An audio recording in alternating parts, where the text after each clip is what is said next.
this ball is impossible to hit.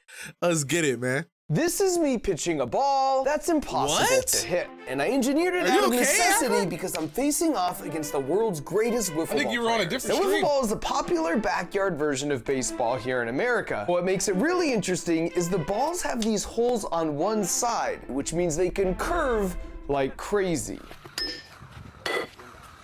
But how does that work? And how do baseballs, or really balls from any sport, actually curve through the air for that matter? So today we're gonna test our way to find an answer to that question. And since I grew up playing countless hours of wiffle ball myself, I'm gonna revive a lifelong dream of going head to head against the pros. And I don't wanna give too much away, but I might have had to rely on my engineering skills to level the playing field.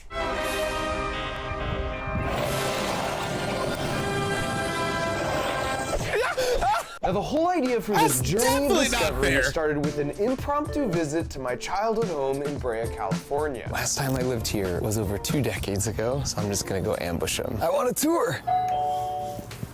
Hey, what's up? I'm Mark.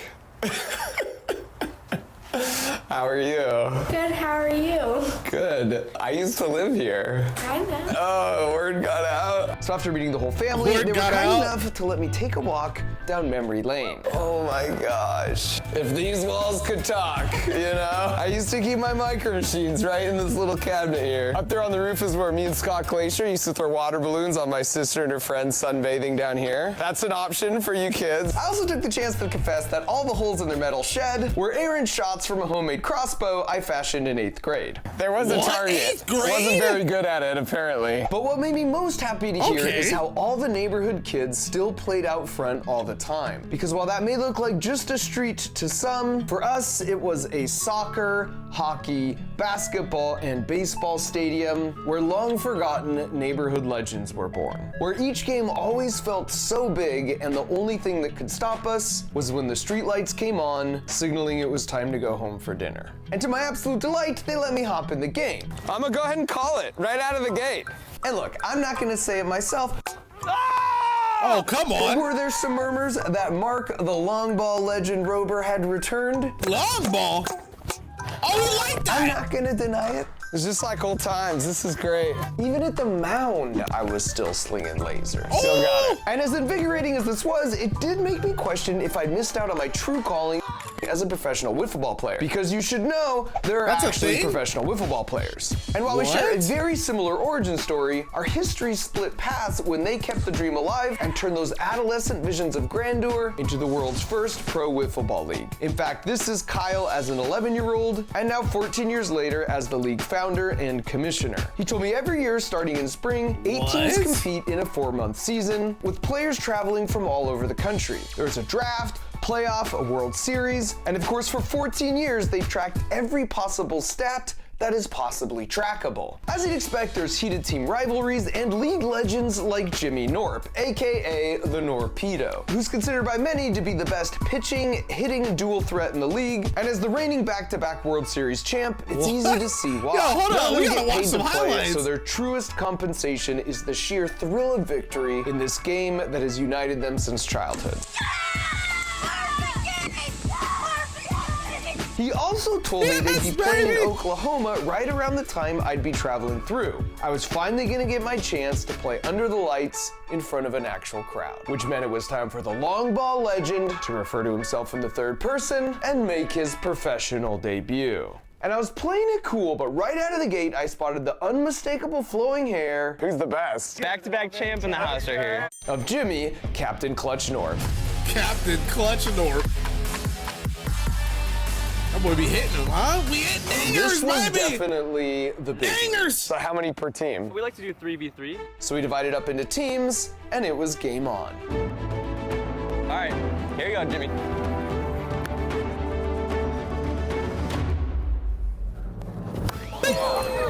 Kyle connected early to get one man on, so it was over to the Red Baron to make it 2. Oh yeah, Baron. Nice. Safe, I like that. Made it my turn. But I wasn't here to waste time just getting on bases. I'm gonna go ahead and do it. Calling the shot. Over the green monster. With the street lights of my youth finally being replaced with the stadium lights I'd always dreamed of, Ain't no way. This was my Uh-oh. What was that? That feels impossible to hit. Now, just like in baseball, in wiffle ball, you get 4 balls and 3 strikes. And it's a strike if it hits anywhere on the rectangular pipes, or more embarrassingly, the metal plate in the middle. I'm sorry, team. And with the crowd visibly unimpressed, I swapped with Kyle to pinch run at second base. No! Everywhere I go, I'm getting out. So we had 2 outs, but now that I'd cleared the cobwebs out, I could just sense things were about to change. Well, I think we all know I was always more of a pitcher anyways. It was time to give these boys a little taste of old school suburban California street ball, because Jimmy Norp's reign on Mount Olympus had come to an end. Oh, whoops. Do you take a base on that?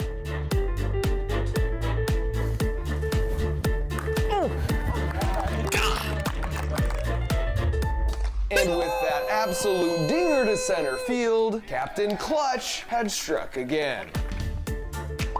Bro, they are on their cheeks right now. Oh. You can get some nice curves with the Wolf, bro. Like my homeboy Sparkle, some of y'all have seen Matt on the stream and on the channel before or whatever, but he had like a little whole Wolf ball set up in his backyard. They were way too good. I could never compete. I can't even cap. You know what I'm saying? I was so bad. But it was still fun. Like that's one thing you cannot lie about. Wolf ball is definitely fun. You said, why is baseball such a dead sport?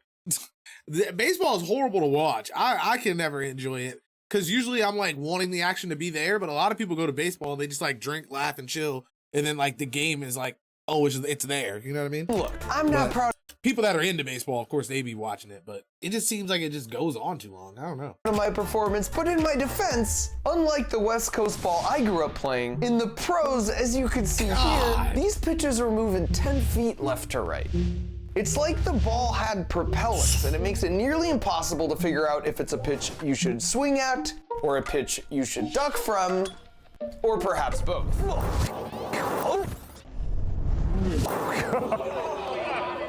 How did he do that? And the rest of the game, unfortunately, was just more of the same.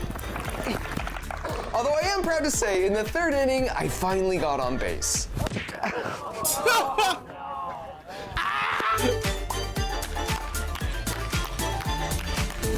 Top 3 sports besides And so McDonald's. despite all my best efforts, they narrowly edged us. Top 3 sports, I gotta say, obviously it's gonna be basketball, football, and soccer.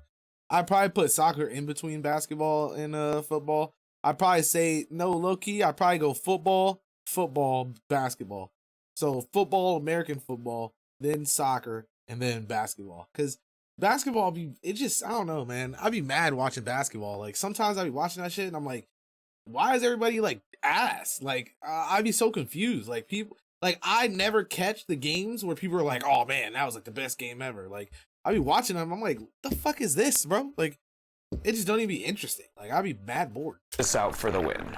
This was not how it was supposed to happen. It was going to be a long plane ride like home, a dog but out there, truthfully, Mark. Come a on, plan man. was already forming in my head Come to on, science the Marky crud Mark. out of this and use my engineering abilities to level the playing field. Oh, and God. step 1 was to fly Jimmy and Kyle out to Crunch Labs to study exactly how they can curve a ball as much as they do. And after making a bunch of observations and gathering a bunch of data myself, I then marched them straight over to the home of the San Francisco Giants, because they're regarded as the team with the most advanced I don't know who pitcher you're development lying to, program in Act, all but of you're Major League Baseball. trash at everything. I'm positive. There's not one person following me that can beat me in This anything. feels pretty big. Especially athletic. And I right don't out of the think gate, it's I was weak. incredibly relieved to see their Trash. elite players and coaches struggling against the Norpedo just as much as I. Jesus.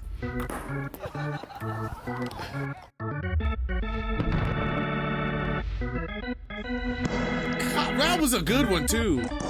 Right down the pipe. But then it was into the clubhouse for the real purpose of the trip, to meet with Brian Bannister, whose deep understanding of the science behind a spinning baseball is sort of their secret sauce for developing all these great pitchers. And he's got the hardware to show for it. When you use these concepts, you win World Series. And so after that, I was feeling pretty good about my handle on how exactly they were making the ball curve. But as final confirmation on my suspicions, we also met up with the Stanford baseball team to run one last test with a normal baseball versus an identical one one that was just missing the scene. And as a further point of indication, I'm happy to report their nationally ranked batters also fell victim to Kyle and the Norpedo. And so after my extensive data collection, research, and interviews, here's the answer as to how any sort of ball curves through the air. And it starts with a riddle. Let's say you're an astronaut on the space station and you go out for a spacewalk to fix a solar panel with your big wrench, and as you're heading out, you get distracted by the view and miss grabbing the handle, and now you're very slowly drifting away. What do you do to save yourself? And you might say, well, you just sort of swim your way back. But in zero gravity, as demonstrated here by an actual astronaut, you can flail your arms all you want, but your center of mass won't actually move. All right, so did you think of the answer? The trick is you throw the wrench as fast as possible in the opposite direction, and that will give you just a little push to slowly move you back to the space station. And this makes intuitive sense, right? Like if you're on a skateboard and you throw something heavy to the right, you're gonna move back to the left. Nate!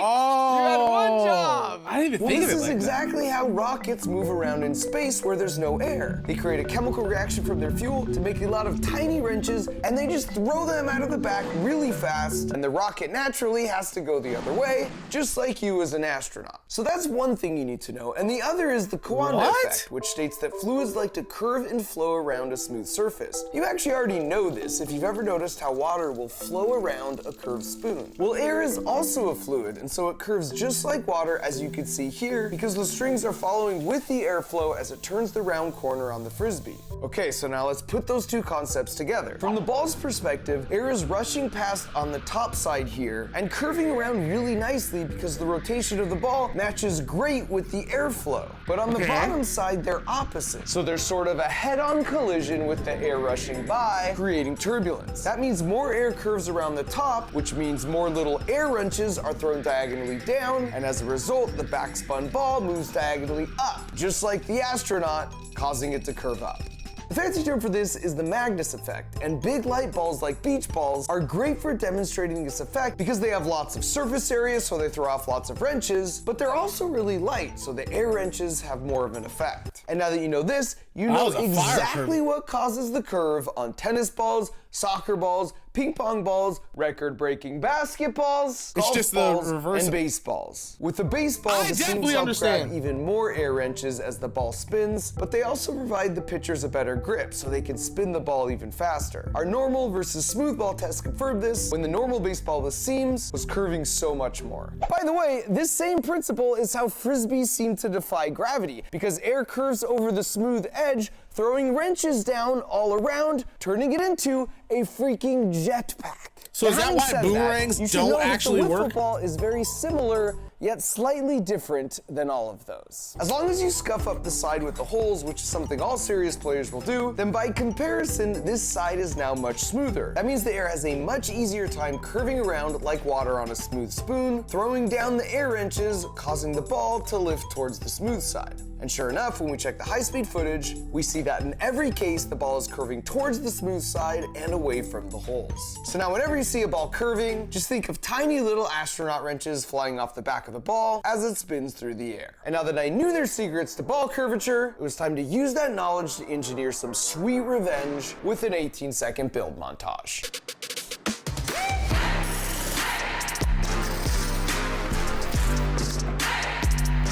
I'm not understanding how he's about to make this ball. Like, what is the machine gonna change about the way the air flows?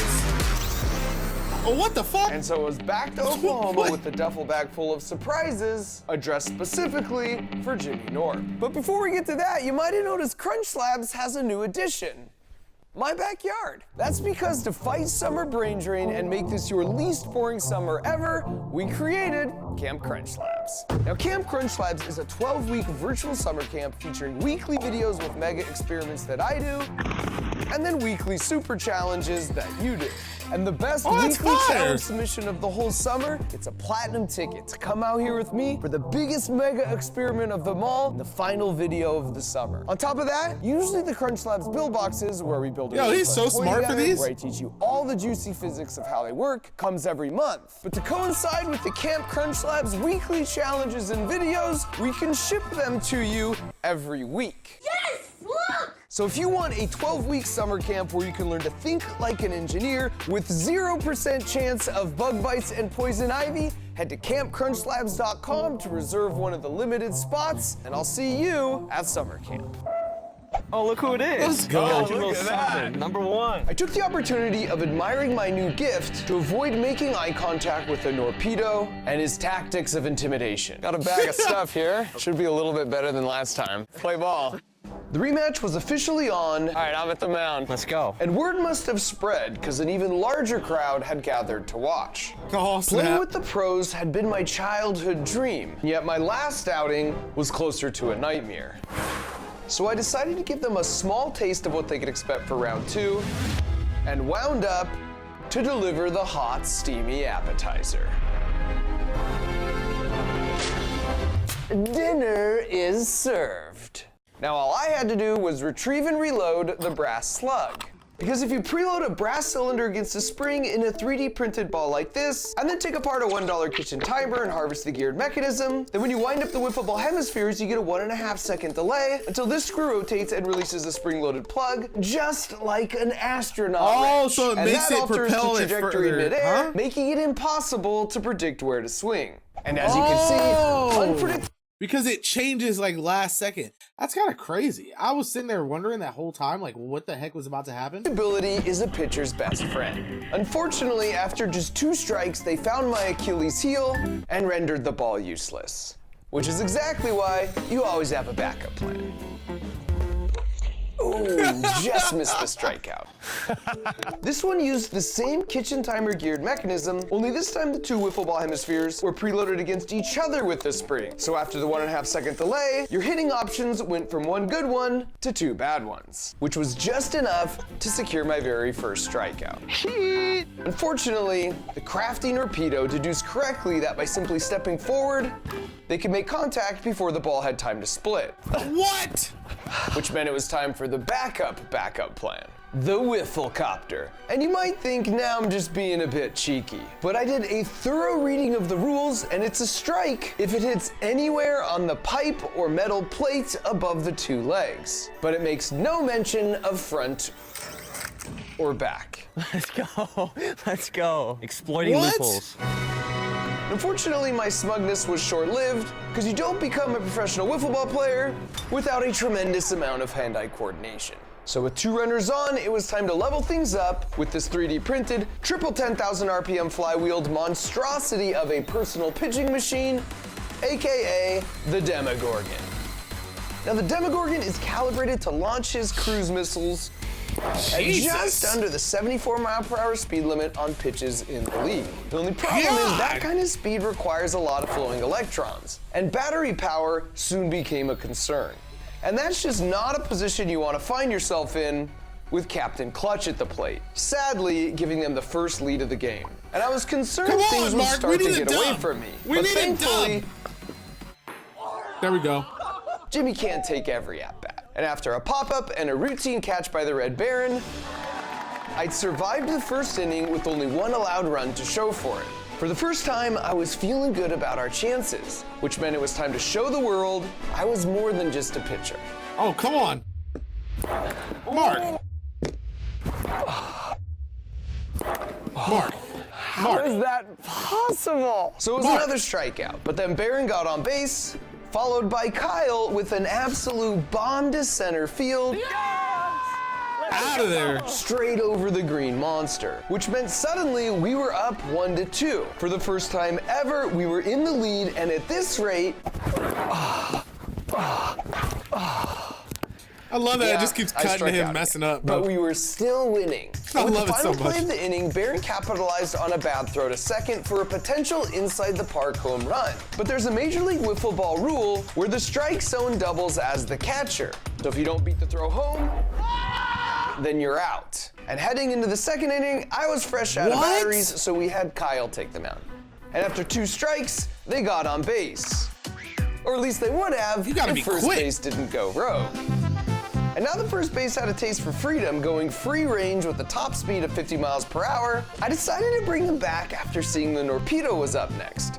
Because there was plenty more where that came from. But my dreams were crushed when he just norped it out of the park. Oh, come on! Come on! Boo! So this and now dude the game is was like tied, and baby Jimmy had Jesus clearly at this sport, demonstrated huh? he's a sore winner. I'm not. I would On the not next play, mind they watching hit a one game of deep this. and were threatening to score again. But I had a short-circuited first base that needed some avenging.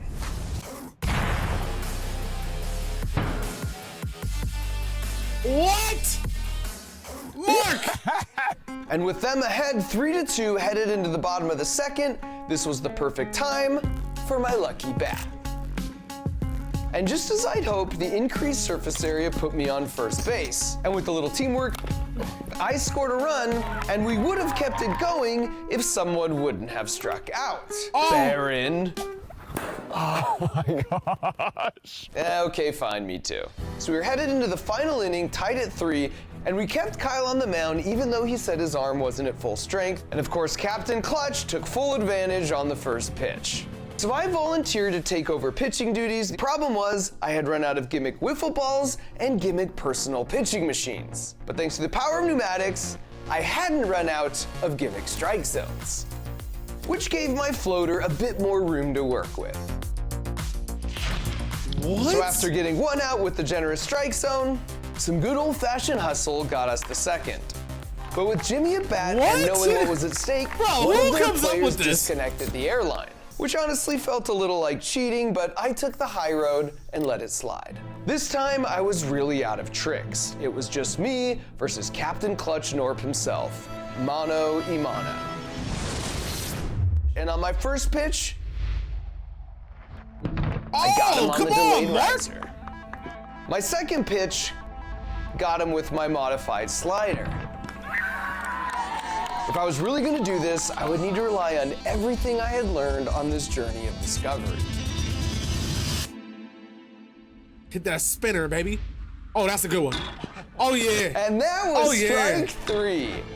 That boy striked out the goat. That's crazy. The world's greatest wiffle ball player. And earning that subtle nod of mutual respect from the Norpedo sort of felt like a Michael passing the torch to Kobe type of moment. And down by 1 headed into our final at bat, it lasted about as long as it took to immediately strike me out again. That wasn't cool. Now, the I game told him wasn't we over gotta yet, end it right but there. instead of the 2 runs we needed to win, we quickly got 2 outs. But Baron kept our hopes alive with the base hit. And by some absolute miracle, I finally got a real hit fair and square. Oh, come on. Yeah, go Mark! Which put me and He's Baron like, wait, on I gotta second run? and third. Let's go! He was like, wait, So I it actually all hit came it. down to Kyle. Oh. As soon as I saw contact, I knew it wasn't enough to clear the wall. So I started my mad dash with my sights set on home plate. It was a risky move, but I knew it would mean victory for our team. With Jimmy taking the cutoff at second, the gauntlet was thrown.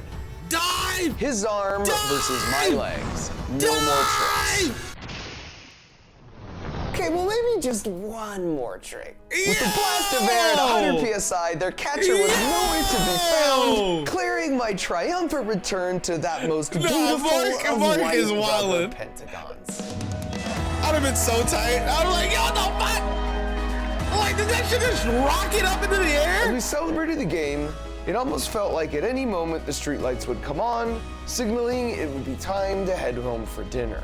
And I was reminded of a truth it feels like Jimmy and Kyle and all of their buddies have never lost sight of. Finding something you're truly passionate about that brings you joy is one of life's most lovely gifts. Mark, what'd you learn today? And if you're lucky enough to have found it, you should protect and cherish it like your most prized possession. Have you ever seen a firewood chopping robot? No. Well, now you have. And while he can chop more than just firewood, his Jenga skills are severely lacking.